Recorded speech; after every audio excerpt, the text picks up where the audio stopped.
Good morning. I don't know. I think anybody's here. Okay, we'll wait and see if anybody turns up.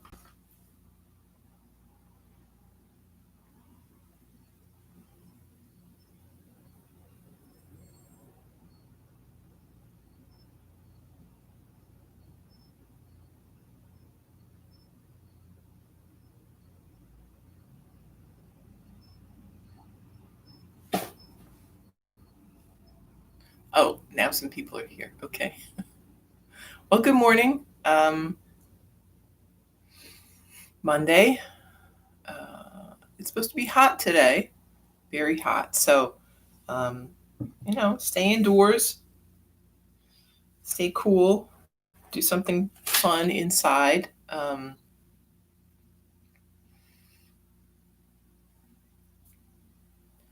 That's one of the things about summer in Delaware, anyway. It's actually interesting because I was uh, I was I found this like challenge online, which is kind of an it was a so it's from a company that makes a dress that is made of wool, like a really thin wool knit, um, which is kind of cool because wool is antibacterial and it's like it's there's a lot of good things about wool as a fabric. Um, it's very sustainable and all that, but um, so their premise was, and of course, I mean they're trying to sell dresses, which makes sense, but their premise is that you could wear this for 100 days. So their challenge is that you get one of the dresses, wear it for 100 days, and if you post pictures like to prove that you wore it for 100 days, then you get a free dress, right? So you basically get a dress for half price, or and then two dresses, right, at the end of it. So I thought this was very interesting, and I kind of started doing it. Um, but about midway through, I realized that I actually liked the dress so much that um, I didn't really want to keep doing it because I knew that, I mean, it's a marketing thing for them. Good morning. Um, but also, I could see they were a small company, and I could see from their Instagram posts that they were a little scared at how many people had taken the challenge. And they were like, "Well, if you could let us know which dress you want and when you think you're going to be done, so that we don't run out and everything." So I thought, well, maybe I'm not gonna take advantage of this because although it got me to order one of the dresses and try it, I actually really like it, and I really like the idea. So what their premise is that we have too many clothes, right? We buy too many clothes, we wear them casually, and then we discard them. Um, that we don't really think about how much we need and how much use we could get out of the things that we own already. Um, and it's kind of crazy because then you got to buy a dress to find that out, right? But but if you're going to do that, right? If you're going to have a more minimal wardrobe, you need to have things that will work with a lot of things. So this is a very long and winding road for me to get back to the weather in Delaware. So the dress that I really liked is a long sleeve dress, and they don't have a short sleeve version or sleeveless version. Um, so I ordered the long sleeve, and I wore it. This was back in April, I think. Um, but by the time it got to be like May, I was like, "Oh man, I don't think this is going to happen. Like, how could I even do this?" Um, but I'm looking at this company's Instagram feed of the hashtag for this challenge, and there are people wearing long sleeve dresses in other places in the country. In fact, I just saw a woman post a picture where she had um like a quilted down coat over top of her long sleeve dress like yesterday. It was July 5th. I'm like, where do you live in the United States that weather's like that? But I mean, I guess there's some place. So Delaware, it literally is dangerous to be outside at certain times of the day, certain days of the year. Um, you certainly don't want to wear a down coat or a long sleeve dress. Um, you don't even like with nothing on, you'd be in trouble. So so stay in, try to stay cool. Um, I think it's gonna be a hard year for some folks. I hope that there are places that people can go to get some help, to get fans, to get air conditioners, because I mean, I know a lot of people used to rely on places like the mall and other places where they could go and get out of the heat. Um, and obviously this year things are different. So um, find some air conditioning if you can. If you need if you need air conditioning, you can come to my house. You can sit in one of the rooms. We don't have central air, but we do have zones in the house that are designated comfort zones. And I find it's really important. We try to you know to use it as sparingly as we can, um, and have the windows open when we can, because I don't really care for air conditioning that much. Um, but it's almost a necessity on some days. You really can't avoid it. And I find if you're outside trying to do work or whatever, you need to have a cool place to come. And you also need a cool place to sleep, right? That's a really hard thing, um, sleeping when it's hot. And I remember as a kid not having air conditioning. In fact, we had one air conditioner, and it was in my parents' room, so they would be able to sleep. And on the really hot nights, we would sleep on the floor. And that was okay. We didn't care. But um, even as a teenager, I can remember not having AC, just having a very hot room. Um, and what are you gonna do? But now I'm a grown up. I don't like that. I want a nice, cool room to sleep in. So, all right. So let's get started. So I think let's talk about that. Um, the idea of kind of minimalizing um, things in your life. Um, so I was talking about this idea of like paring down your wardrobe. Um, that we have too many things, and that we just toss out the old and get something new, instead of thinking about what we might do um, if all we had was this.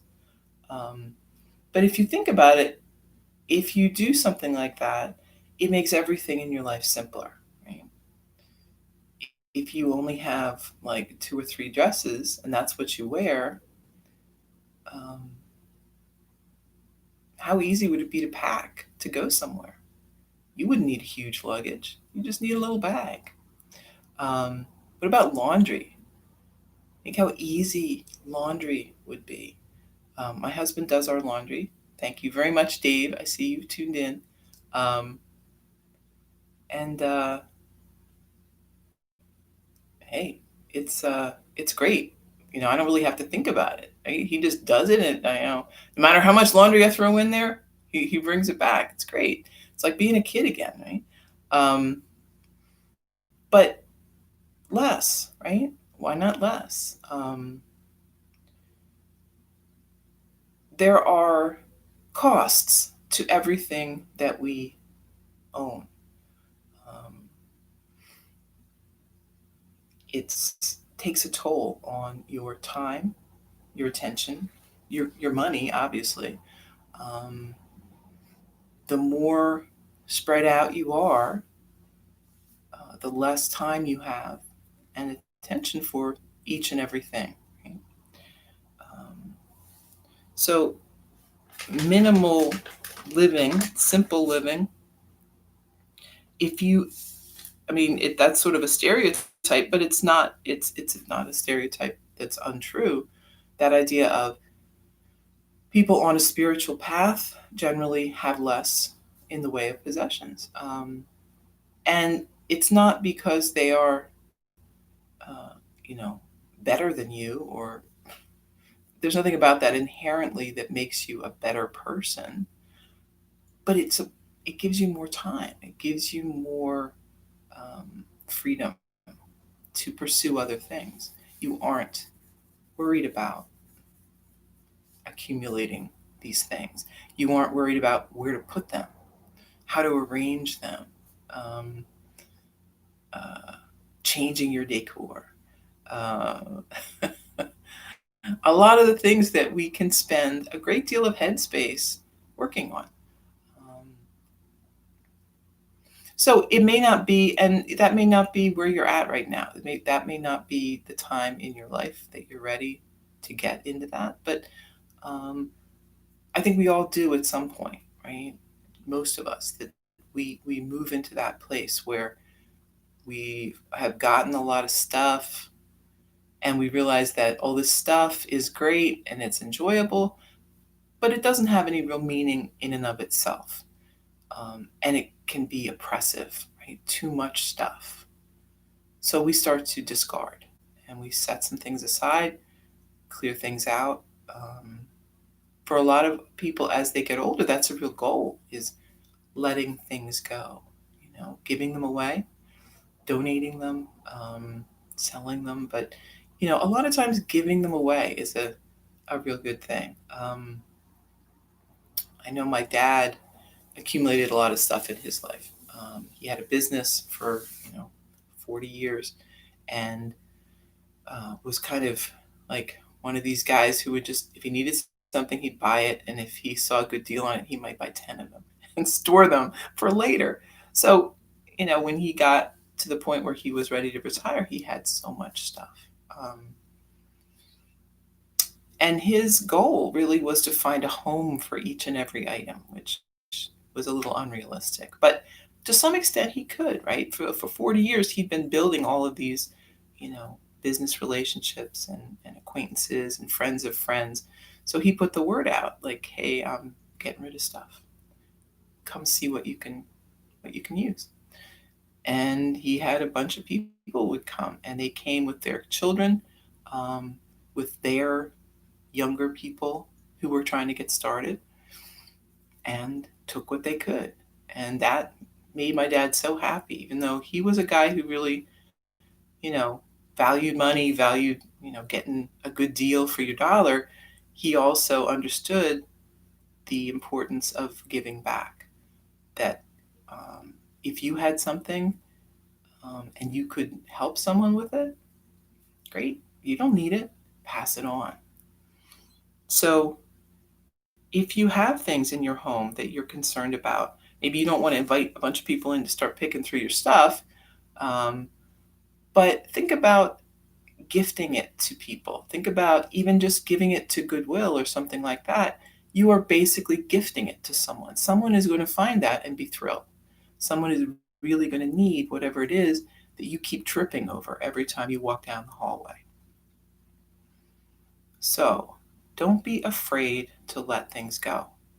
If you need them, you could always go to Goodwill and get them yourself, I mean, Goodwill could be like your storage facility. Yeah, someone might take it, but then someone might leave something even better. Um, it's all a circle, right? We find things, we set them free, we find them again. Um, it makes me think of my son, who um, one of my youngest was loved this game, this one video game about Spider-Man. So he bought it, he played it, then he would take it back to GameStop, get like some credit for it. It would be back on the shelf, and then a couple months would go by, and he'd be like, "I really like that game. I'm gonna go back and get it." He'd get it, play it for a while, and then the cycle would continue. And it was just infuriating to us at the time, that he would just keep doing this. But I kind of get it now, that there's really nothing wrong with that, right? If you're putting things back into use, but then if you need them, you can get them again. You don't have to hold on to every single thing, um, because we move, right? We move on in our life. We don't always want or need the things that we did 5 years ago, a year ago, a month ago. Um, and a lot of times, I think people use possessions and um, they barricade themselves with them, you know, as a hope that they'll be able to stave off that change, stave off the passage of time. Um, but you can't, right? We know that, and all it does is make you trip as you try to get down the hallway with the pile of stuff that's, you know, sitting there. So this is a great time to be thinking about that, right? Um, Sometimes we don't. We've got a lot of excuses in the winter. It's cold, the weather's not good, whatever. Now you really don't have any, right? You're inside, you're stuck inside.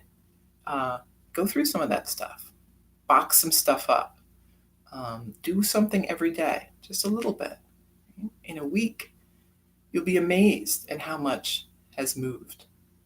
Um, and if you can't get out, you don't want to get out to Goodwill to drop stuff off or whatever, you can. There's a lot of places you can call. A lot of charities will come and pick things up from your porch.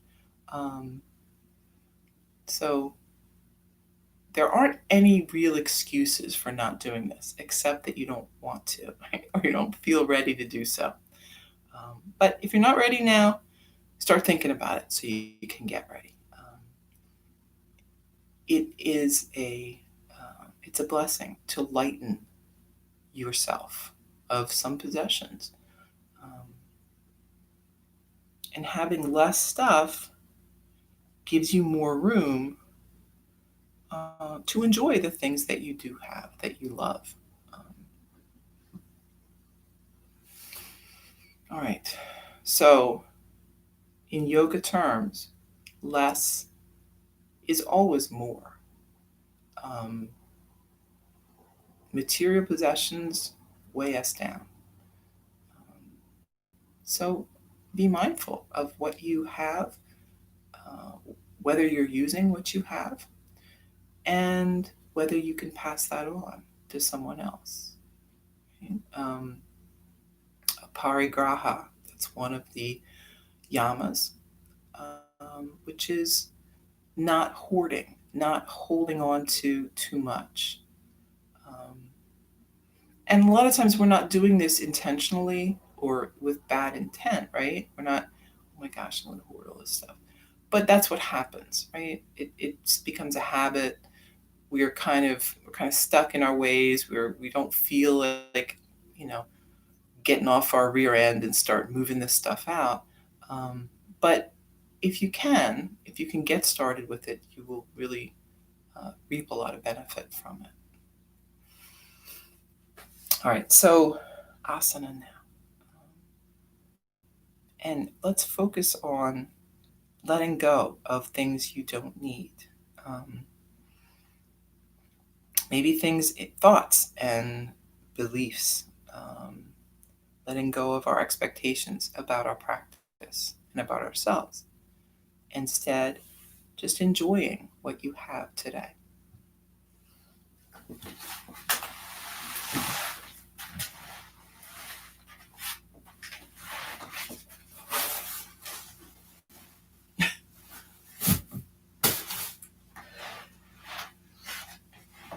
All right.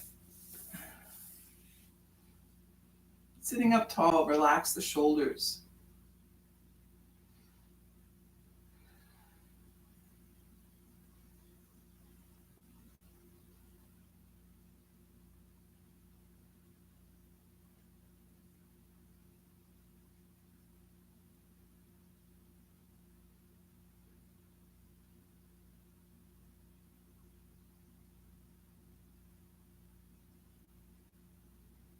One more breath.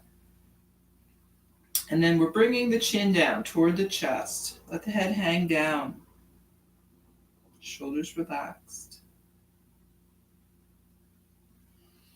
Lift the head, lift the chin.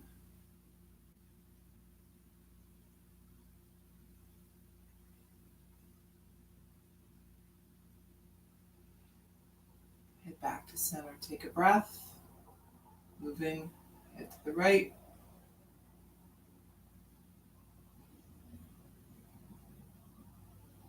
Back to center and moving left.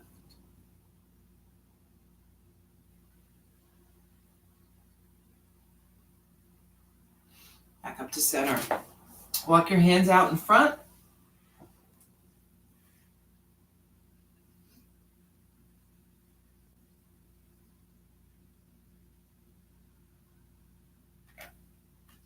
Coming back up, we'll have hands behind you. Squeeze the shoulders together, gaze up.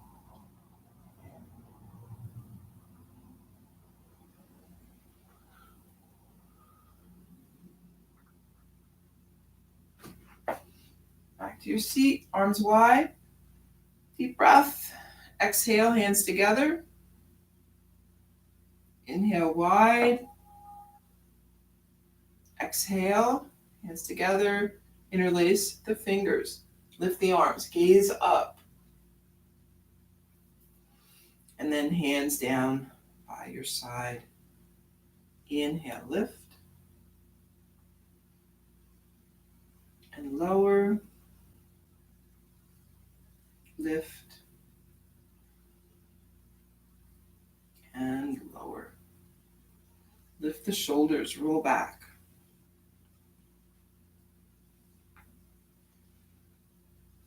And forward.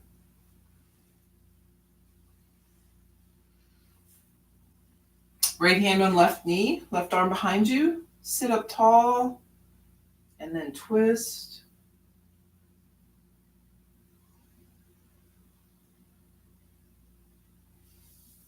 Back to center, switch.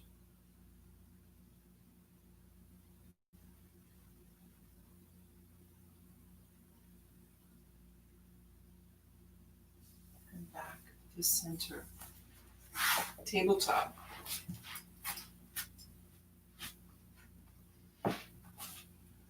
Sitting back on the heels.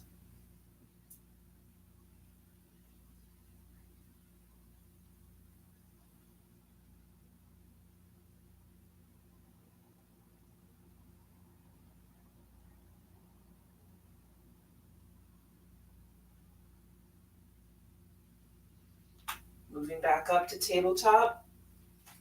We're gonna do a few sets of cat-cow, just loosening up through the spine. Inhales, then exhales.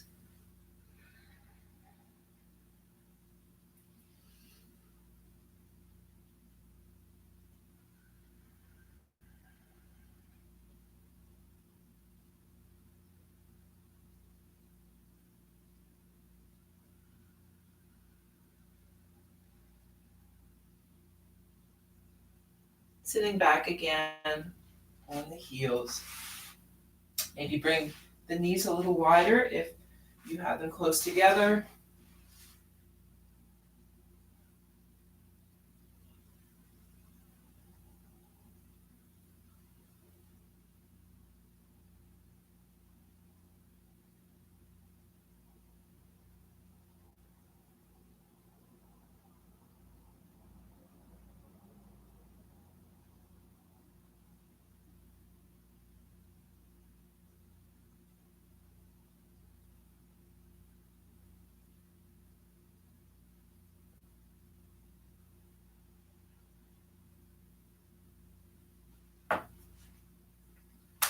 Moving back up.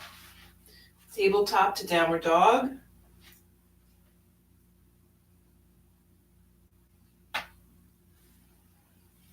Walking it out.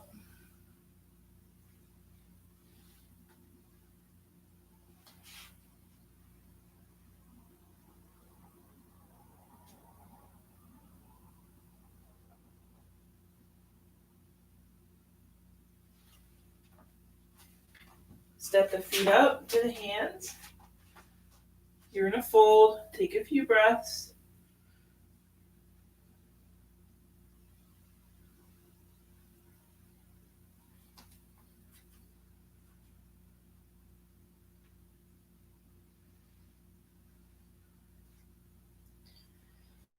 Rising up, standing tall. Deep breath in and out.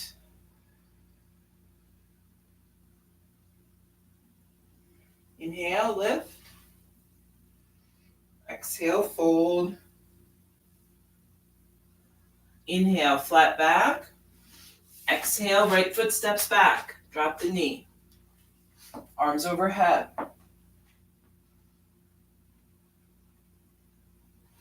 Hands to the mat. Stepping back. Downward dog. Inhale, high plank. Then lower down.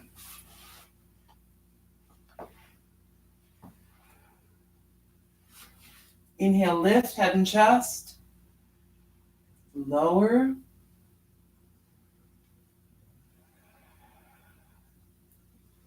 Inhale, lift, head and chest. And lower.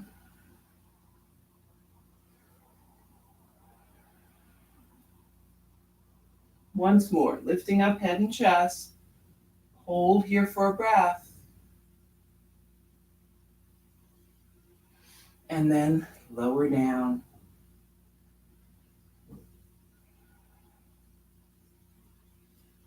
Moving up slowly. Tabletop to downward dog.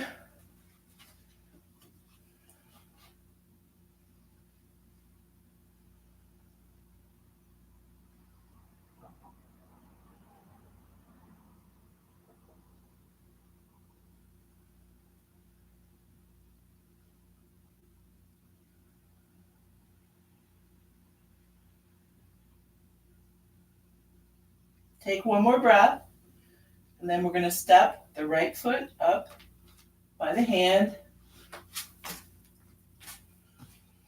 Set your left knee down, arms overhead. Hands down to the mat, step the back foot up, and fold.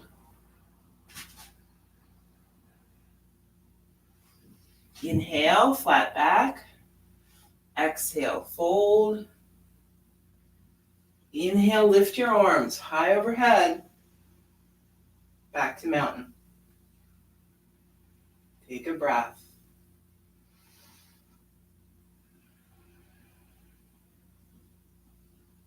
Inhale, lift. Exhale, fold.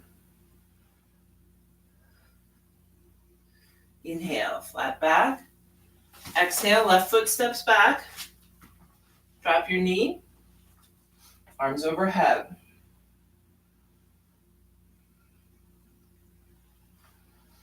Hands to the mat. Step back. Downward dog. Inhale, move to high plank. And lower.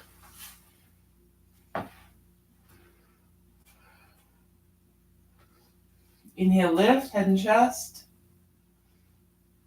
Lower.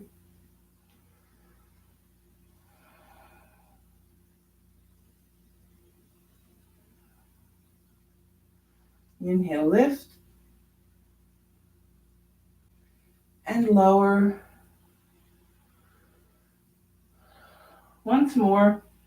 Lifting up, head and chest. Let's hold here for a breath. And lower.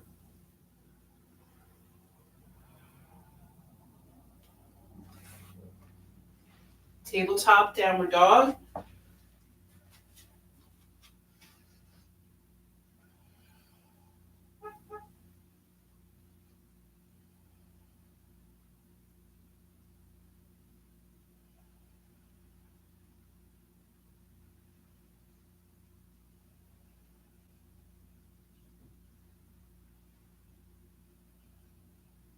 One more deep breath. Left foot steps up. Right knee drops, arms overhead. Hands down to the mat. Step the back foot up. Fold forward. Inhale, lift to a flat back. Exhale, fold. Inhale, lift high. Back to mountain. Breath in and breath out.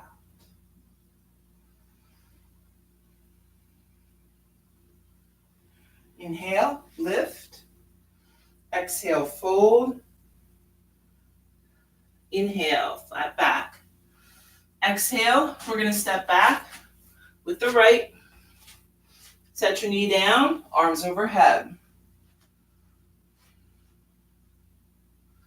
Hands to center. Take a breath, and then twisting the shoulders to the left. You can hook that elbow. Take a twist.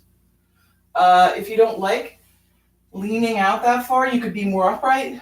Bring that right hand down to the knee. Pull the left shoulder back.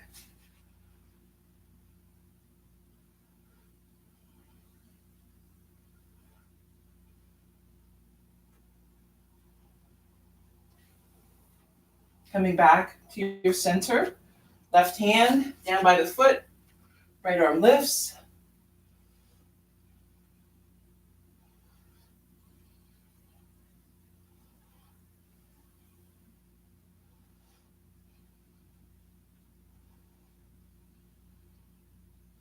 Both hands down to the mat. We can walk out a little or a lot, right? See what you want to do. You could just be resting on the hands. If you want to come down onto the forearms, you can. But that's up to you. See how your hip is feeling. See what flexibility you have today.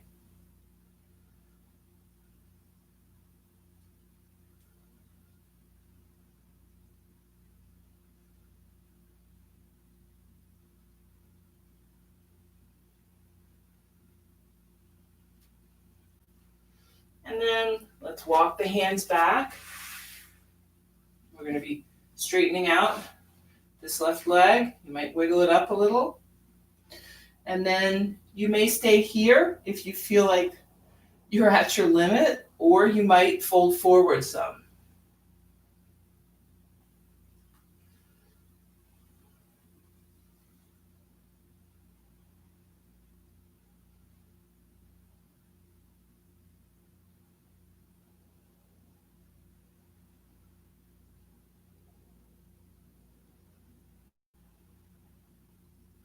And then just set the foot down. We're going to swing the leg around and back to your child's pose. Maybe stack the fists here so you can rest the forehead. Take a few breaths.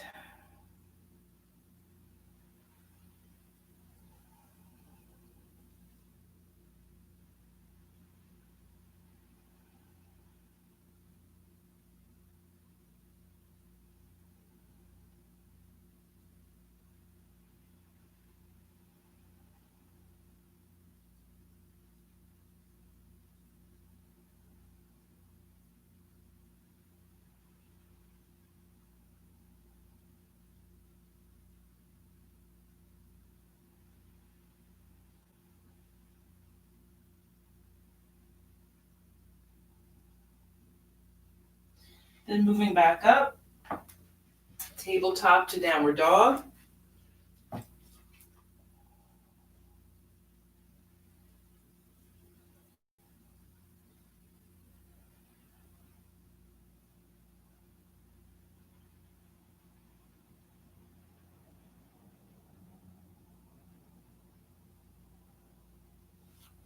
Walk the feet up to the hands. Inhale, flat back. Exhale, fold. Inhale, lift. Back to mountain. Take a breath.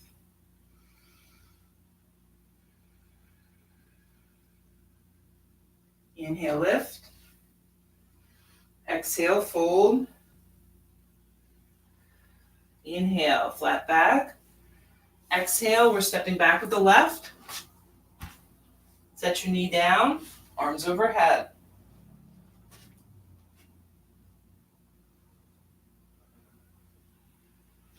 Hands to center. Take a breath, and then your twist. So your choice, however you want to do this, pulling that right shoulder back.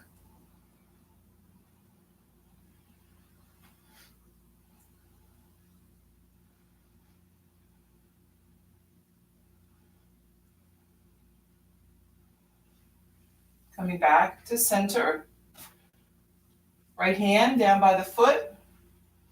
Left arm lifts.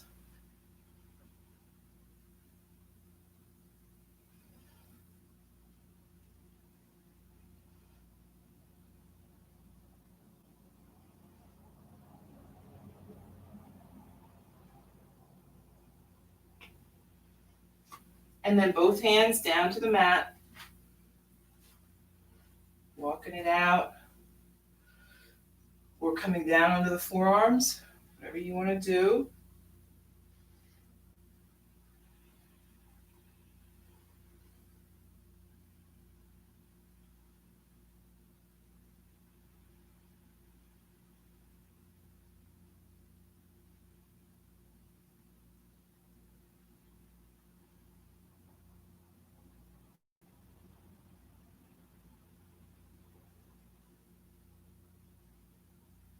And then we're walking the hands back, extending the right leg, and maybe folding over.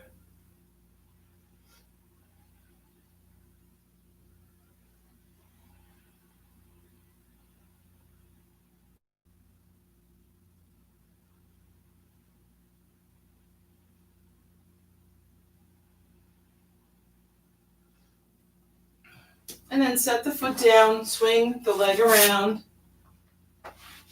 back in child's pose. Maybe stack the fists again if you like it.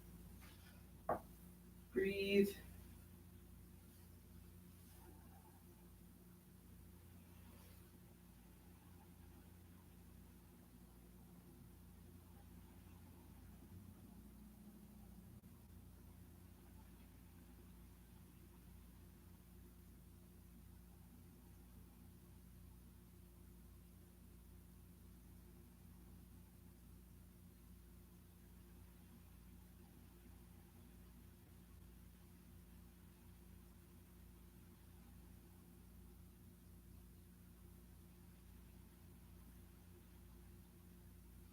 Moving back up. Tabletop.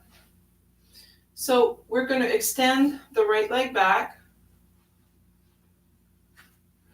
And then we're going to lift. Oops.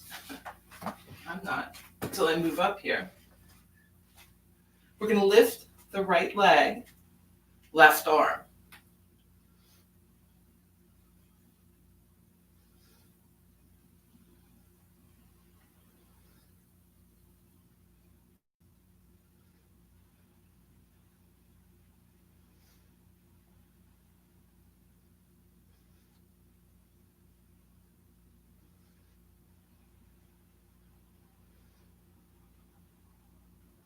Put it back down, and we're going to switch. So extending the left leg, and then lifting up the leg and the right arm.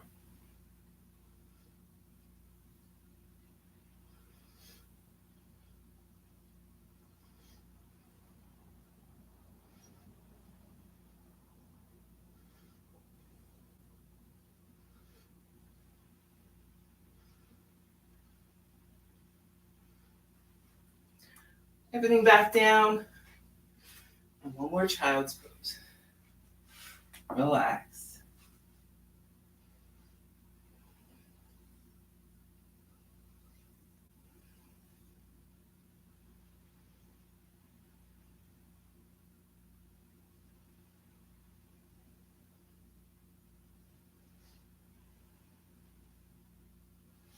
Back up. Tabletop. Downward dog.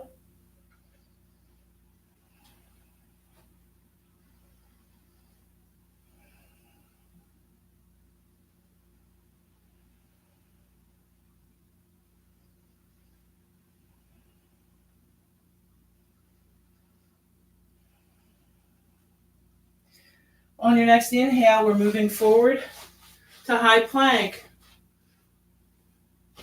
And then lowering down.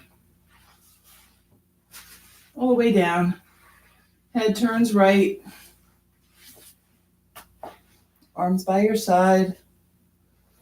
Relax for a few breaths.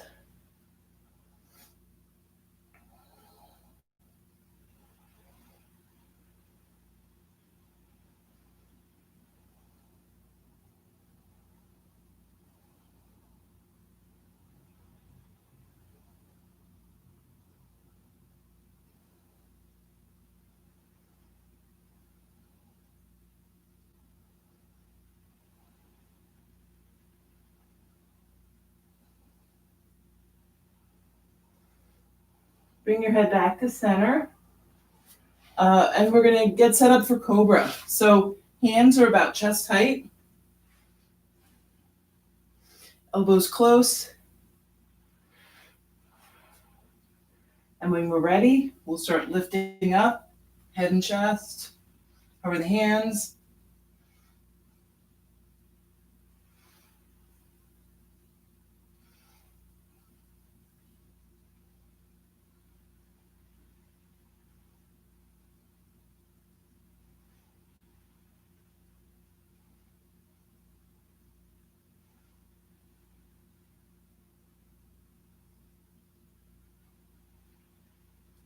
Lower down, head turns left.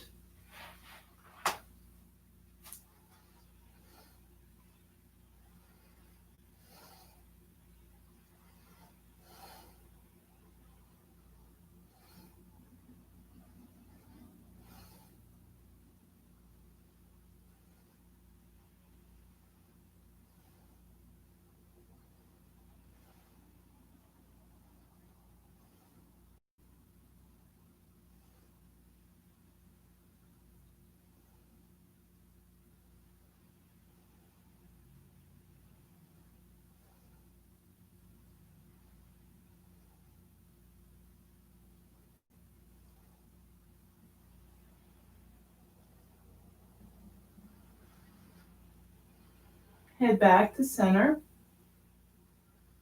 And let's just roll over on to your back from here. Right? So doing that as elegantly as you can.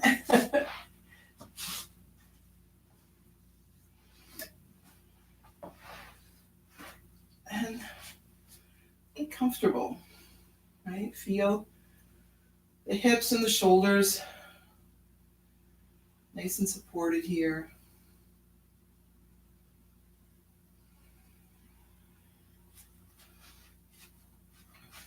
Bending the knees, we've got soles of the feet to the mat, right ankle on top of left knee. You might stay here, or you could draw that left thigh in closer. Breathe.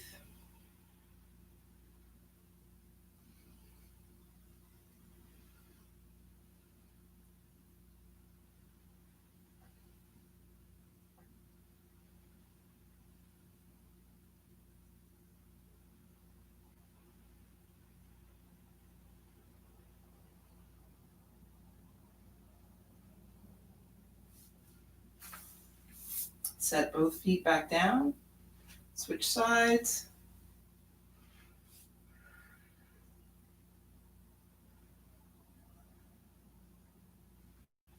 And whatever we did on one, we'll do on the other. Keep breathing.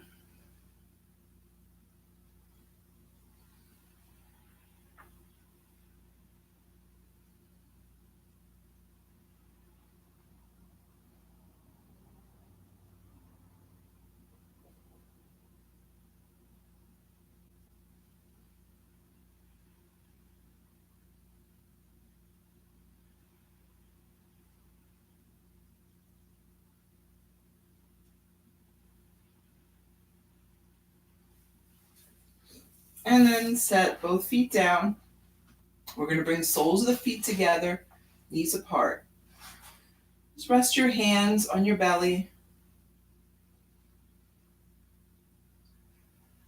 Focus on that rise and fall.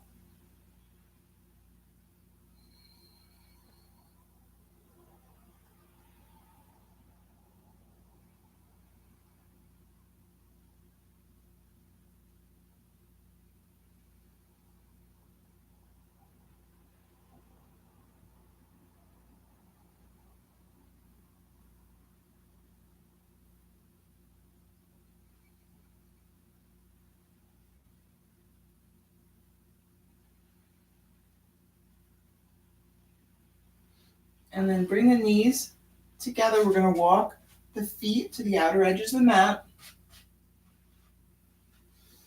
Arms out to a T or goalpost arms. And then we're lowering both knees over to the right, keeping the feet on the mat where they are so that your knees come down kind of unevenly.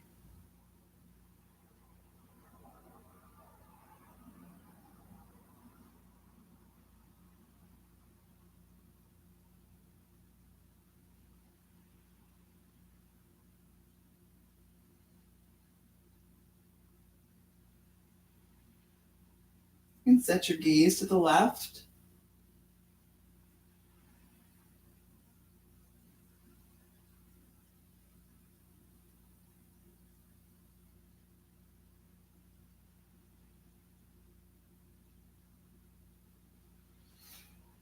Head back to center, bring the knees to center, and then moving the knees to the left, setting your gaze right.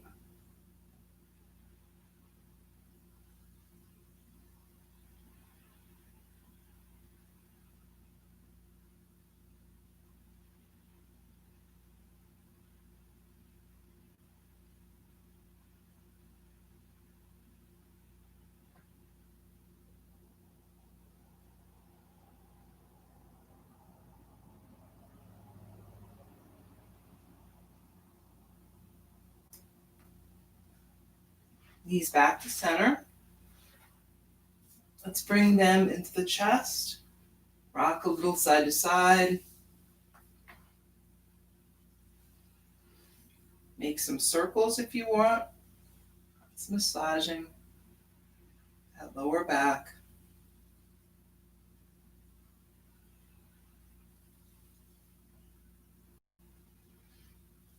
One direction and then the other.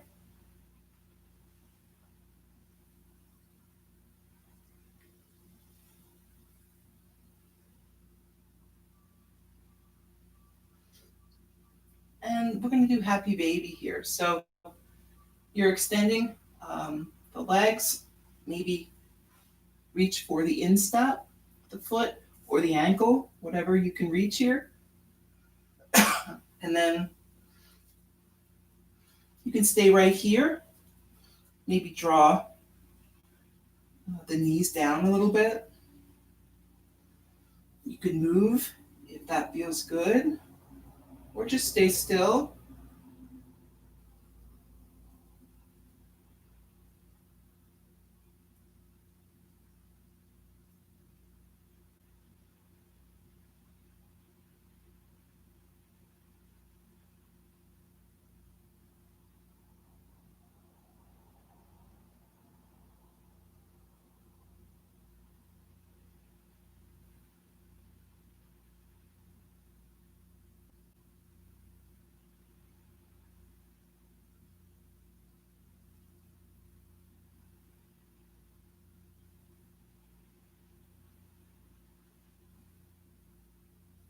So sometimes we hold some of these poses a little longer.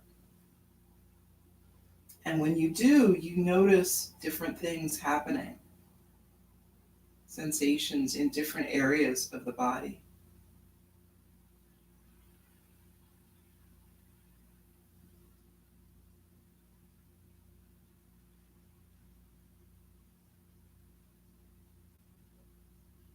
Some areas that felt tight might start loosening up a little as we breathe.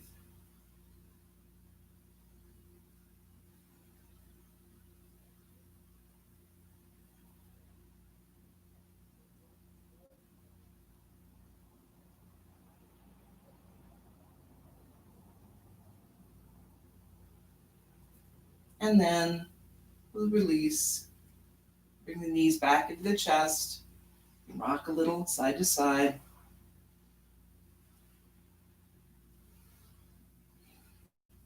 And then extend the legs straight up. Feel that lengthening through the lower back. And then hands by your side, palms resting on the mat. You can lower. One leg at a time or both together.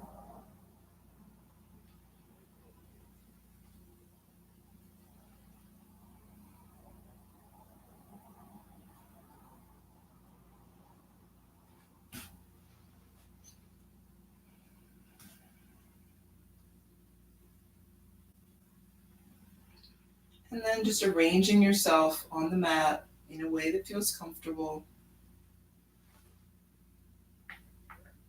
Maybe flip the palms so they're facing up.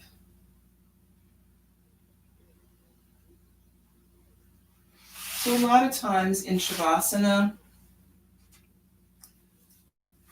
and in meditation poses, in general, we have the palms up. And we say, we have the palms up and open to receive. It's a more open position than palms flat. So that's why we have hands with palms up. Keep breathing, feeling steady.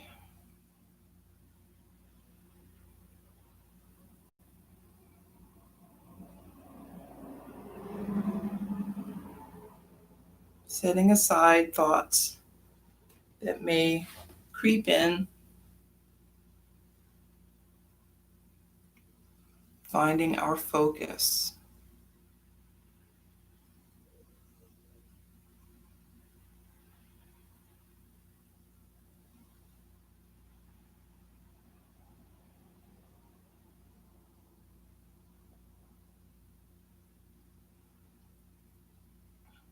So I think it was last year when there was a Japanese program. I guess it was an American program, but it was based on a Japanese one called KonMari, which was a method for cleaning your home and sort of simplifying your possessions and organizing the possessions that you have. And I think that, she got kind of a bad rap in our country because we're a bunch of hoarders, right? Nobody liked to hear that. But also, I think we kind of confused her message. We didn't really get what she was saying. She wasn't saying that everything is for every person. So not every person is going to be comfortable in an empty room. Some people have hobbies or interests that require a certain amount of, stuff. But the point is, there is a limit to how much anyone can hold. So choose wisely. Pick and choose what is important. So her two big things were: does it bring you joy? And does it have a purpose in your life right now? And if any possession can pass those two measures, it's probably worth keeping. And if we think about it and really are honest with ourselves, there is quite a small amount of the things that we own that or just are sitting around our house that would qualify for both of those things. So think about that. You don't have to give everything away and go live in a cave, right? But you can't just hold on to things without ever thinking about how much space they're taking up whether you need them, whether you can use them. And most importantly, do you love them? Do they bring you joy? Or do they bring you sadness and regret every time you look at them? This is especially hard, I think, for things that are sort of sentimental value, things that maybe you were given, um, but were inherited, but you don't really want and you don't really know what to do with.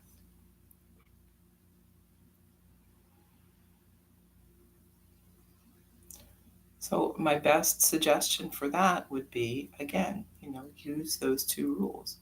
If you love it, if it brings you joy, or it has a purpose for you, keep it.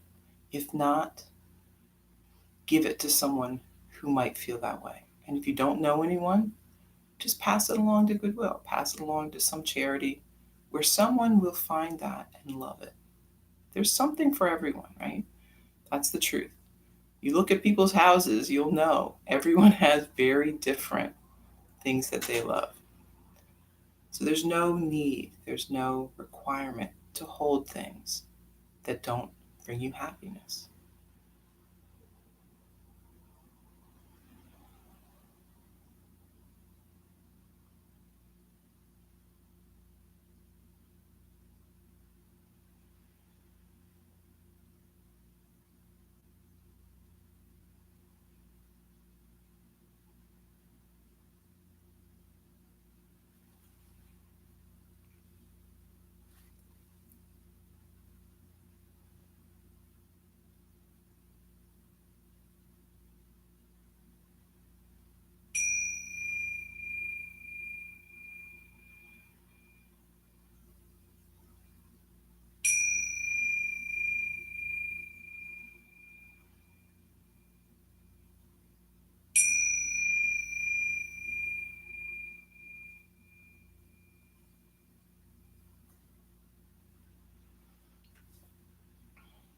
Starting to move again, fingers and toes, hands and feet, maybe stretching, and then making your way up to a seat on your mat. Let's bring hands together. Deep breath in and out.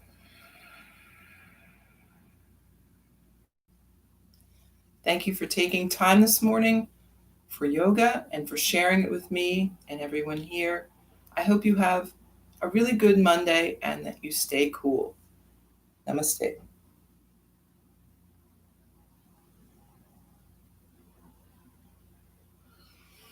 Thank you. I didn't get a chance to look at my thing here. Let's see. So, good morning, Dave and Susan and Deb and Carrie and Dora and Ruth and Barbara. It's nice to see everyone. I'm glad so many people are here. So, I got an email recently from Linda Watson from the Garfield Park group, and she's been having some back issues and some pain, but she says she knows what she's got to do to get better, and she's working on it. So hopefully she'll be back, able to join us soon. But she asked me to say hello and let everyone know that she's thinking about you and wishing you the best. So I told her we are as well for her. All right, well, let's go on with the rest of our day, and let's make it a good one. Find 5 things you don't want today and either get rid of them or at least box them up for Goodwill, or maybe just throw them in the trash. Maybe they're trash. I don't know. Some things are. Okay. And I will be back tomorrow.